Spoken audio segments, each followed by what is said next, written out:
Textures, textures, textures. They make something look like what it really is. And how you create that texture is just a matter of understanding what's in Photoshop. I'm going to come in real close on one of these mini textures right here. This leather bag right there.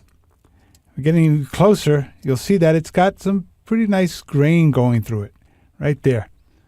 We're going to create this leather texture. Now, it's the texture I'm going to concentrate on in this movie.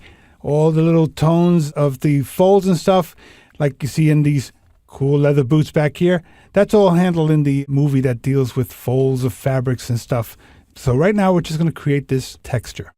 So I'm going to go in here and I have a file.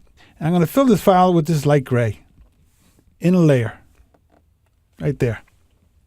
Just light gray. That's going to be our basic tone for our leather. And keep in mind that once we have this texture and it's in a layer, we can apply it over any surface, and depending on the mode of that layer, it will have different effects on the colors underneath it.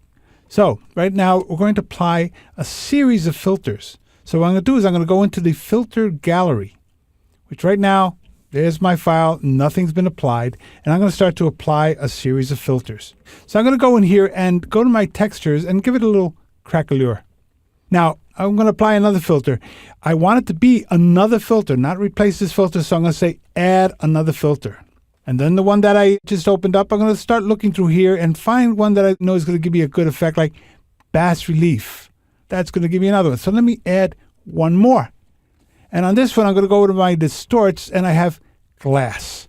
And there you can see that I've done something. It's created some pretty bizarre effects, each one on top of each other. Now, the positions of these is going to make a difference. So if I take the craquelure and put it up here, well, that kind of overrides the others. But if I put it in the middle here, you see that it's starting to have a different effect. So each one, their position is going to have a different effect on what happens below. So by putting the glass right there, there's our texture. Bas relief, glass, and craquelure. In that order, I have this really cool texture, which I can now turn into leather. Click OK, and we have this nice leather texture that I can use just about anywhere. Call it leather texture, and it's ready to go into any other file and put it on top of some tones and whatever it is, and it'll take on that nice texture.